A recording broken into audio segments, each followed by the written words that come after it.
एक लाखों साल पुरानी हवेली। इसे एक राजा ने नहीं बल्कि कई राजाओं ने मिलकर बनवाया था। यह हवेली इतनी पुरानी हो चुकी थी कि वहाँ की उसका जो रंग था वो बिल्कुल काला पड़ चुका था। वहाँ गांव के लोग आने से डरते थे। पता नहीं क्यों ऐसा क्या था हवेली में जहाँ गांव के लोग जाने से हमेशा डरते थे। उसका जो रंग था बिल्कुल काला पड़ चुका था और वहीं पर जो उसके आसपास बहुत सारी झाड़ियाँ जम चुकी थीं। लेकिन मैंने वहाँ देखा कि कुछ लोग वहाँ पर रहते हैं। जब मैं उनके पास जाकर मैंने देखा तो वहाँ पर एक बुज़ुर्ग आदमी रहता था। इतना बुज़ुर्ग आदमी कि उसकी जो शरीर था वो बिल्कुल वृद्ध हो चुका था। उसकी सफ़ेद दाढ़ी पड़ चुकी थी और उसका जो शरीर था वो बिल्कुल एकदम वृद्ध अवस्था में पहुँच गया था। लेकिन वहाँ पर एक पीपल का पेड़ खड़ा था और उसी पीपल के पेड़ के नीचे वो चारपाई डालकर बैठा हुआ था और उसी चारपाई के पास में 4 लोग और बैठे थे। वह 4 लोग कोई और नहीं बल्कि उसके 4 बेटे थे। वह अपने 4 बेटों से कुछ कह रहा था। मैं उस पीपल के पेड़ के पीछे छुप कर ये बातें सुन रहा था। मैंने देखा कि वो जो बुज़ुर्ग आदमी अपने 4 बेटों से ये कह रहा था कि आज रात को ठीक 12 बजे मेरी मौत हो जाएगी। यह सब सुनकर उनके जो 4 बेटे थे वह ही घबरा गए। वो कहने लगे पापा क्या कह रहे हैं, और चारों भाई एकदम डिप्रेशन में चले गए। ये सोचने लगे कि पापा को ये क्या हो गया। वो कहने लगे कि यदि आप चारों में से किसी को मेरी मौत का राज पता चल गया तो मैं उसे सारे पैसे दे दूंगा।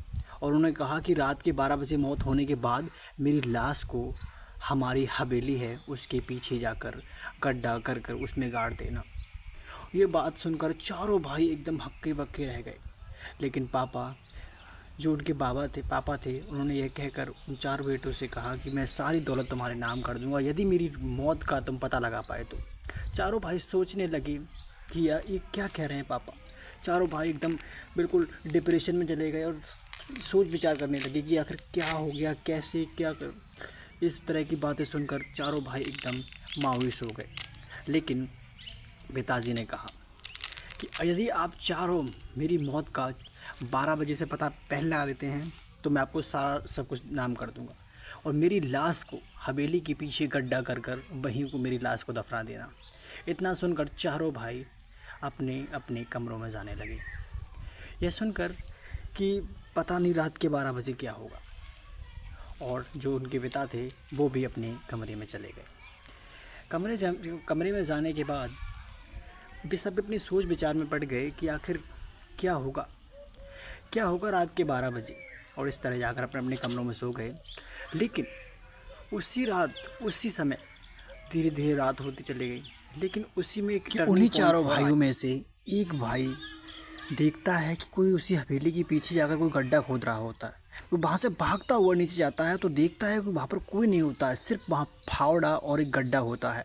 उसी भाई के पीछे उसके जो 4 भाई होते हैं वो भी भागते हुए आते हैं। वो कहते हैं कि तुम यहाँ क्या कर रहे हो।